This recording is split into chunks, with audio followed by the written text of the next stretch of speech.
इसे मैं फेंक देता हूं बड़े भैया, आप जाइए।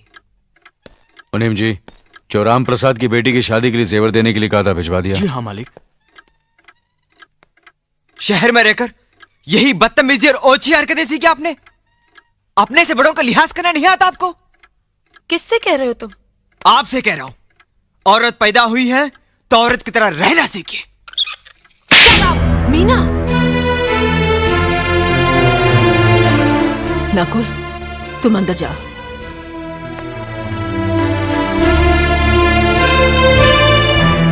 पागल हो गई हो तुम?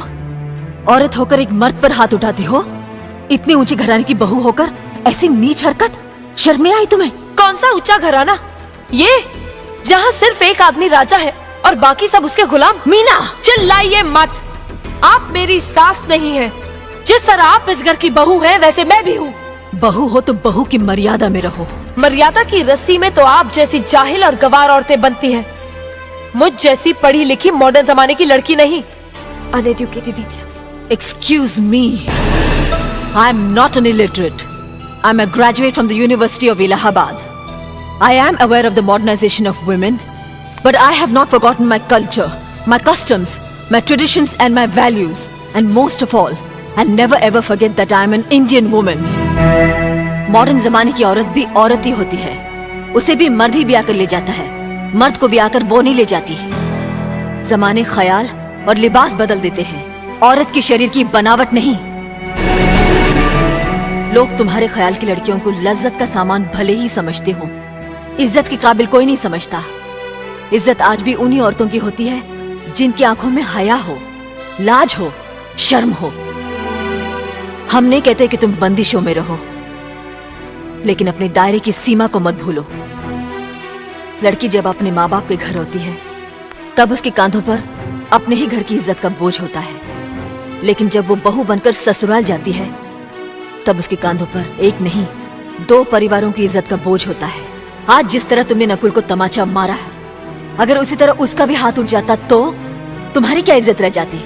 कभी सोचा तुमने? क्या बात है?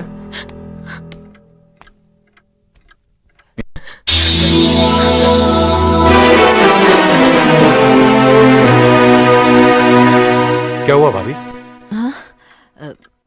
कुछ नहीं। मीना कह रही थी कि उसे खाना बनाना नहीं आता। हमने सोचा कि 2-4 खरी खोटी सुनाने से ही सीखेगी, सो सुना दिया। बस रोने लगी।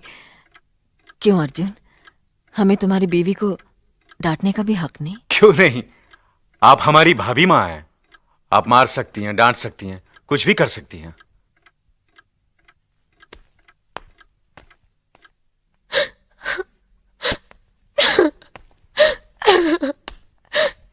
मैंने भूल की जो मैं लोगों के बीच आ गई। मेरी तो इस घर में कोई इज्जत ही नहीं है। जब देखो तो सब मेरी इंसल्ट करते रहते हैं। मैं कब से रो रही हूँ, तुम पूछ भी नहीं रहे हो कि मैं क्यों रो रही हूँ। बेकार रो रही है तो कौन पूछेगा? अच्छा, तो मैं तुम्हारे लिए और इस घर के लिए बेकार हो गई हूँ। अरे बेकार तो तुम हो गए अपने परिवार के बीच में रहकर। मैं कब से बोले जा रही हूँ और तुम हो के सुन ही नहीं रहे हो। इंसान की चीख सुनकर लोग शुभ अशुभ का विचार करते हैं, लेकिन जब मेंढकी को जुकाम होता है, उसकी चीख की कोई परवाह नहीं करता। ये मत भूलो कि जब मेंढकी चिल्लाती है तो आंधी और तूफान आते हैं। आंधी और तूफान आएंगे तो उसका नतीजा तुम्हें ही भुगतना पड़ेगा। तो फिर ठीक है, अब मैं तुम्हारे साथ तब भी रहूंगी जब तुम मेरे साथ मेरे डैडी के घर रहोगे।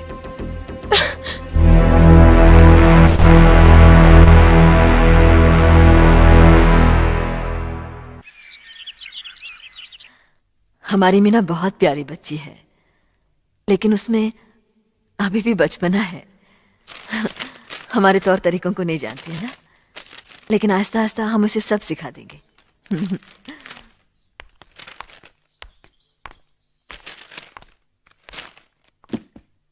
बड़े भैया, ये अपने घर जाना चाहती है।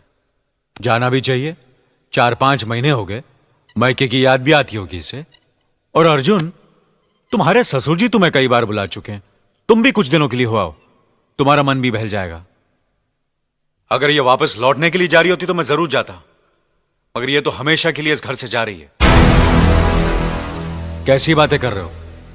अगर तुम दोनों के ख्यालात एक दूसरे से नहीं मिलते तो इस मामले को घर की चार दीवारी में बैठकर आपस में सुलझा लेना चाहिए। बहू शहर की पढ़ी लिखी लड़की है, उसे गांव की रीति रिवाज के बारे में क्या मालूम। यह तो तुम्हारा फर्ज बनता अर्जुन कि तुम उसे हमारे तौर तरीके सिखाओ। सिखाने से कोई फायदा नहीं बड़े भैया, ये खुद को इस माहौल में डालना ही नहीं चाहती, इसलिए भेज रहा हूं। अच्छा, तो तुमने फैसला भी कर डाला। बड़े भैया, बात यह है कि मैंने मीना को, तुम बहुत समझदार भी हो गए हो ना, तो फिर तुम्हें इतना तो समझ लेना चाहिए, अगर बहू अपने आप को बदल नहीं पा रही है तो तुम बहू के मुताबिक बदल जाओ। आखिर वो तुम्हारी पत्नी है, उसका साथ देना तुम्हारा धर्म है। तुम्हारे भरोसे ही तो उसने अपनी सारी जिंदगी सौंप दी तुम्हें। अर्जुन, मेरे दर्द पर तुम तड़प उठोगे, तुम्हें तकलीफ होगी तो मैं रो दूंगा, क्योंकि हम दोनों एक ही मां की संतान हैं, खून का रिश्ता है हमारा। मगर पत्नी का नाता उससे कहीं ज्यादा गहरा होता है, क्योंकि वो पराये घर से आकर अपनों से कहीं ज्यादा अपनी हो जाती है, परछाई बन जाती है हमारी। पति शरीर है तो पत्नी उसकी आत्मा है। पत्नी ही पति के जीवन को सही अर्थ देती है, उसे कामयाब बनाती है। पत्नी के बगैर पति बेजान और बेमाने हो जाते हैं। अगर आज तुम अपनी पत्नी को हमेशा के लिए उसके मायके छोड़ाओगे तो यह गांव, यह समाज क्या कहेगा हमारे बारे में? जरा सोचो अर्जुन, न्याय के सिंहासन पर बैठकर जो लोगों के अच्छे बुरे का फैसला करता है, अगर उसी के घर में नाइंसाफी होगी तो लोग हंसेंगे हम पर, किसी को मुंह दिखाने के काबिल नहीं रहेंगे हम। बड़े भैया, मुझसे भूल हो गई, मुझे माफ कर दीजिए। मुनीम जी। जी मालिक। जायदाद के दस्तावेज लाइए। जी अभी लाया। बहू, पति ही पत्नी की असली शक्ति होती है। हमारे पुरखों ने कुल धर्म पत्नी के बारे में कहा है, जो पति के काम में उसकी मददगार हो, उसे अच्छी सलाह दे, जो दासी की तरह उसकी सेवा करे, मां की तरह उसे खिलाए पिलाए, लक्ष्मी का रूप हो और धरती की तरह उसमें सहन शक्ति हो, वही आदर्श पत्नी होती है। औरत की सोच मर्द का मुकद्दर बनाती है। वो जब बनाने पर आती है तो कुटिया को महल कर देती है, और जब बिगाड़ने पर उतरती है तो महल को मिट्टी का ढेर बना देती है। मालिक, ये जायदाद के दस्तावेज हैं। हमारी जमीन जायदाद कहां कहां है और कितनी है, उसका हिसाब किताब ना बाबूजी को मालूम था, ना हम तीनों भाइयों को मालूम है। बहू, तुम पढ़ी लिखी हो, आज से इसका हिसाब किताब तुम देखोगी। लक्ष्मी जी। अपनी चाबियों का गुच्छा और ये कागजात बहू को दे दो।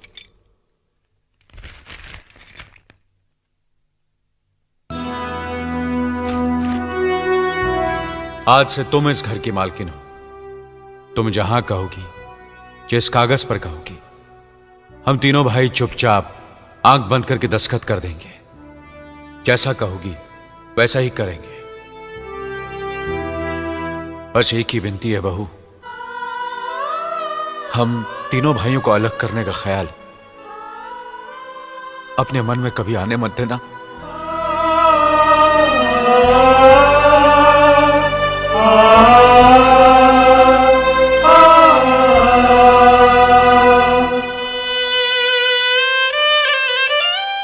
बहुत अच्छा किया तुमने बहू, बहुत अच्छा किया।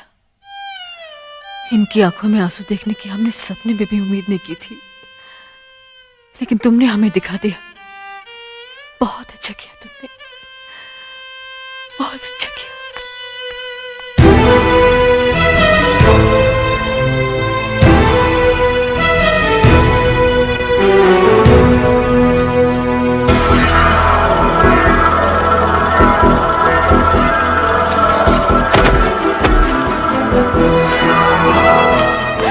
मीना, मीना, क्या हुआ बहू? मीना, मनी जी जल्दी से डॉक्टर को बुलाइए।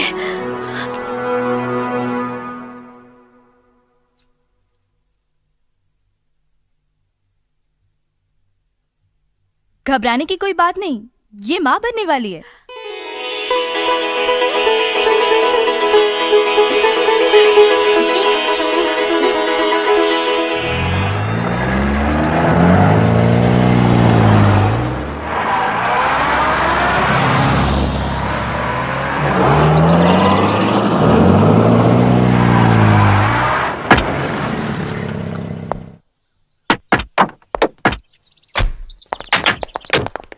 आप लोग यहीं ठहरिए, मैं ठाकुर साहब से मिलकर आता हूं।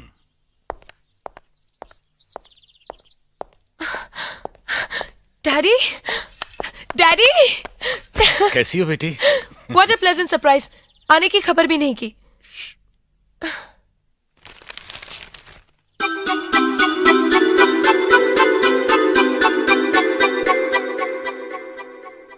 ठाकुर साहब, पाए लागू। समधी जी, आप अचानक यहां कैसे? तशरीफ रखिए, बैठिए ना। आपके बराबर बैठने की मैंने कभी गुस्ताखी नहीं की, तो आज कैसे करूंगा? बहुत दिनों बाद हम लोग मिल रहे हैं। कहिए, आपका कारोबार कैसे चल रहा है? आपकी कृपा और आशीर्वाद से ठीक ही चल रहा है। दिल्ली में इंडस्ट्रीज मिनिस्टर के साथ कब की अपॉइंटमेंट ली है? कल सुबह 11 बजे सर। इनकम टैक्स केस का? वकील ने कहा है कि 15 तारीख की हियरिंग में मामला क्लियर हो जाएगा। आज एक्सपोर्ट का माल जापान के लिए जहाज से रवाना हो जाएगा ना? जी हाँ सर। नमस्ते ठाकुर साहब। नमस्ते नमस्ते नमस्ते। अरे दीनानाथ जी, आप लोगों ने यहाँ आने की तकलीफ क्यों की? मैं आपकी संस्था के लिए गवर्नर साहब से बात कर चुका हूँ, आपका काम हो जाएगा। धन्यवाद, बहुत बहुत। अरे गोपीनाथ जी, होम मिनिस्टर ने वादा किया कि आपके भाई का ट्रांसफर जल्दी ही हो जाएगा। Thank you sir. Daddy, good morning daddy. Good morning my child. आप कहीं जा रहे हैं क्या? हाँ बेटी, एक जरूरी काम से दिल्ली जा रहा हूँ, अपना ख्याल रखना। हाँ, ओके ओके, बाय। पास में ही फैक्ट्री के लिए जमीन देखने आया था, सोचा आपके दर्शन करता चलूं। अब इजाजत दीजिए। इतनी जल्दी कैसे जा सकते हैं आप? भोजन तो करते चाहिए। माफ कीजिए, आप तो जानते ही हैं, बाप बेटी के घर का खाना तो क्या, पानी भी नहीं पी सकता। शहर में रहकर भी अभी भी आप इन बातों को मानते हैं? शहर में रहूं या गांव में, मैं अपनी परंपरा और संस्कार कैसे भूल सकता हूं? आखिर मैंने इसी मिट्टी में जन्म लिया है। अच्छा, चलता हूं। अजी, कम से कम बेटी से मिलकर उसकी कुशलता तो पूछ लीजिए। ये क्या कह रहे हैं आप? मैं इतना ओछा नहीं हूं कि अपनी बेटी की कुशलता पूछकर आपका अपमान करूं। ठाकुर साहब, ये तो मेरी बेटी का सौभाग्य है कि वो इस मंदिर जैसे पवित्र घर में बहू बनकर आई, और फिर आपकी छत्र छाया में तो वो कुशल हो गई। राम राम। राम राम। बेटे, जिस तरह तुम मैके में चहकाती रही हो ना, वैसे ही अपनी ससुराल को भी महकाती रहना। जी।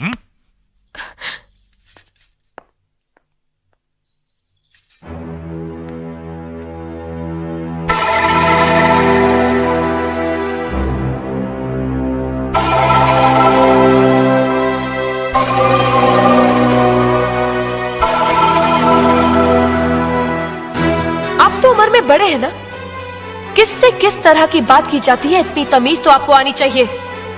Mind it, mind it, mind it. बड़े भैया, अरे? मुझे माफ कर दीजिए। क्या हुआ? मुझे माफ कर ये दीजिए। क्या कर रही हो?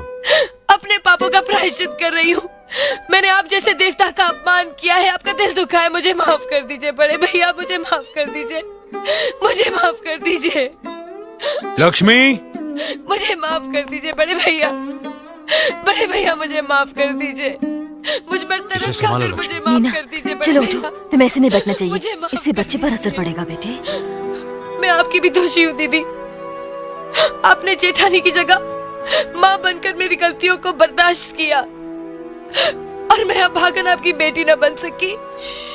मुझे माफ कर दीजिए दीदी, मुझे माफ कर दीजिए। अब चुप भी हो जाओ। तो हमने कब तुम्हारी बात का बुरा माना? हाँ पगली, रोते नहीं, रोते नहीं।